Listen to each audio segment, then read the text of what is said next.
हम मनीष के लिए आशीर्वाद लेने के लिए यहाँ आज हो रहा है। 1 तारीख को बेतिया में होगा और बेतिया से हर जिला में जाके हम लोग किसी सरकार के खिलाफ नाराबाजी नहीं करेंगे, कोई विरोध नहीं, बस वहाँ के लोगों से मिल करके आशीर्वाद लेंगे कि मनीष कश्यप अगर सही किया है तो आशीर्वाद दीजिए और साथ दीजिए। बस इतना ही हम लोग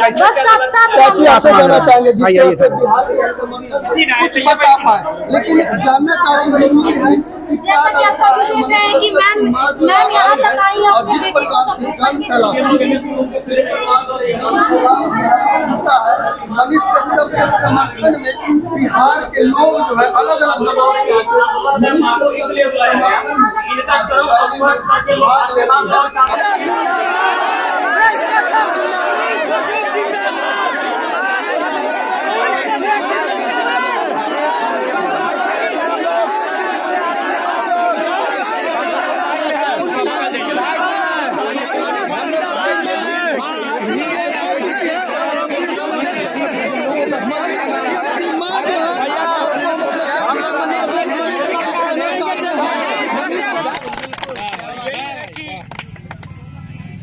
समझ लीजिए कि मनीष के लिए भावुक मन हो जाता है कि एक ऐसा लड़का जो बिहार को ब्रांड बिहार और बिहार को बेहतर बिहार करने में लगा था और बढ़ती लोकप्रियता उसकी देख करके ये नेताओं को रहा नहीं गया कि उस पर फर्जी मुकदमा कर दिया गया। अच्छा, ये दुर्भाग्य है बिहार का। अच्छा, मनीष कश्यप ने बिहार के लिए जो कुछ भी किया वो बताने की जरूरत नहीं है, बिल्कुल। लेकिन सरकार ने मनीष कश्यप के साथ जो किया उस पर आप क्या कहना चाहते हैं? तेरी लाठियों और गोलियों से कत्ल हुए मेरे यार सब, उनकी यादों में दिलों को बर्बाद रखा जाएगा और समझ लीजिए सब कुछ याद रखा जाएगा। और ये लिखा जा रहा है इतिहास के पन्नों में कि जब जब लोकप्रियता युवाओं की बढ़ रही है तब तब सरकारों ने युवाओं का प्रतिभा और युवाओं पे कुठाराघात करने का काम किया है। तो हम कहना चाहते हैं उन सरकारों से कि हम मुखरता से लड़ने वाले लोग हैं, हम लोग भगत सिंह को मानने वाले लोग हैं और हम लोग लड़ेंगे, उस समय तक लड़ेंगे जब तक हमारा भाई जेल से बाहर नहीं निकल जाता है। अच्छा, आज का जो समर्थन रैली अनिकेत भाई के नेतृत्व में हो रहा है, लेकिन इसको पूरे बिहार के अलग अलग जिला तक लेके जाना है, यहाँ तक कि राजधानी पटना तक भी लेके जाना है।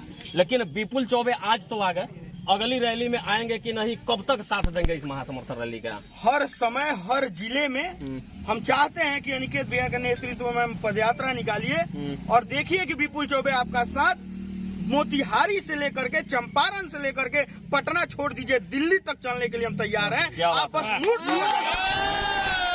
तैयार है, यानी कि एकदम लड़ने वाले लोग हैं हम लोग, एकदम समर्पित ढंग से लड़ेंगे और मनीष के न्याय के लिए हम लोग कहीं भी जाएंगे, किसी से लड़ जाएंगे और हमें एकदम समझ लीजिए कि न्याय की लड़ाई लड़ रहे हैं हम लोग, शांतिपूर्ण लड़ेंगे, मारेंगे नहीं लेकिन मानेंगे भी नहीं, न मारेंगे लेकिन।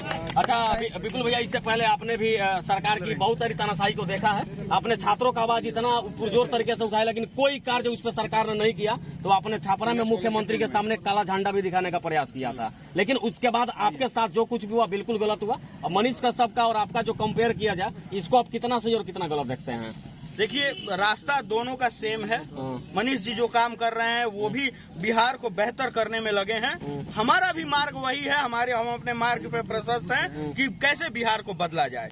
आप समझिए कि मनीष पे मुकदमा करने का कारण क्या था कि इन तमिलनाडु में फर्जी अफवाह उड़ाए हैं मनीष, ऐसा कहना था सरकार का। तो आप बताइए कि महाराष्ट्र में बिहारियों पे लाठी चला है कि नहीं, आप बताइए कि गुजरात में बिहारियों को मारा गया है कि नहीं, आप बताइए कि देश के अन्य प्रदेशों में बिहारियों पे लाठी चला है कि नहीं। बताने वाला कोई नेता अगर जीवित हो तो आए सामने बैठ करके एक बार डिबेट हो जाए और वो खुल के बताए कि बिहारियों पे हर प्रदेश में लाठी चलता है कि नहीं। विपुल भाई, लेकिन अगर वो सत्य बोल दिया, अगर वो सही दिखा दिया, अगर वो बिहारियों की आवाज को बुलंद कर दिया तो ये लोग को बेचैनी हो गया है। अरे ये लोग ढबढबा गए हैं पूरा, इन लोगों से बर्दाश्त नहीं हो पा रहा है कि एक 33-32 साल का लड़का जिसका 40 से 50 लाख फॉलोअर है, उसकी प्रतिभा को दाबने वाले ऐसे ऐसे नेता सत्ता में बैठ के अपनी चाशनी में डुबा के जो सत्ता का मलाई होता है वही खा रहा है सभी सब। इस सबको युवाओं से कोई मतलब नहीं है, सिर्फ ढोंग करता है ये लोग।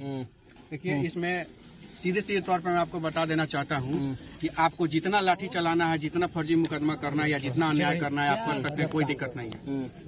जब हम सत्याग्रह 2 शुरू करिए दिए हैं तो आप क्या भाई बोले हैं कि आप मारिएगा, हम मारेंगे नहीं लेकिन हम मानेंगे भी नहीं। तो सीधी सी बात है, हमने जब यहाँ से निकल चुके हैं, बिहार हमारा ना है, हम सभी का ना है, हम सबको अधिकार है घूमने का। हम बिहार घूमने जा रहे हैं, बिहार की जनता से मिलने जा रहे हैं और मिलेंगे भी। और यही चीज देखिए, मेन चीज है कि यहाँ पर जिसको दिक्कत हो रहा है होने दीजिए। सत्याग्रह हम लोग पर निकले हैं और गांधी जी ने क्या कहा था? गांधी जी ने कहा था कि आपको लाठी चलाना है, लाठी चलाइए, गाली देना है, गाली दीजिए, मारना है, मारिए, हम चलते रहेंगे, हम चलते रहेंगे। धकिया के गिरा दीजिएगा, फिर उठेंगे, गर्दा उठा झाड़ लेंगे, फिर चलते रहेंगे, यानी कि मंजिल तक पहुंचना ही है। हम गांधी जी को मानते हैं, साथ ही साथ विवेकानंद जी के स्लोगन को भी याद रखते हैं कि चलते रहो। क्या है स्लोगन जी भाई, ये बताइएगा आप, हम नहीं बोलेंगे। विवेकानंद जी ने क्या कहा था, किसी को याद नहीं है? नहीं, उठो, जागो, और जब तक लक्ष्य की प्राप्ति नहीं होती है, चलते रहो, चलते रहो, चलते रहो।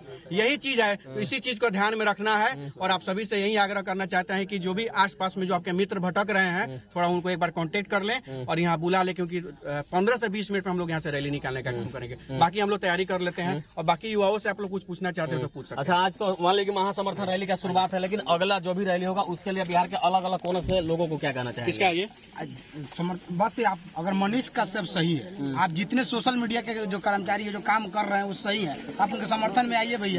क्योंकि किसी के घर के लिए लड़ाई नहीं है, किसी के अपने हक के लिए लड़ाई नहीं है, ये एक ईमानदार और स्वच्छ पत्रकार की लड़ाई है। और इस लड़ाई में आप लोग साथ दीजिएगा, तब जाके बिहार बदलेगा। मेरे अकेले और अनिकेत भाई के चिल्लाने से और विपुल भाई के चिल्लाने से बिहार नहीं बदलेगा। जब तक सब कोई साथ नहीं देगा तब तक बिहार नहीं बदलेगा। अब जब बिहार नहीं बदलेगा, तो जैसे हमारे बाबा गुलाम रहे, हमारे बाप गुलाम रहे, हम भी गुलाम रहेंगे, हमारे आने वाला पीढ़ी भी गुलाम रहेगा, इन सारे नेताओं। बिल्कुल।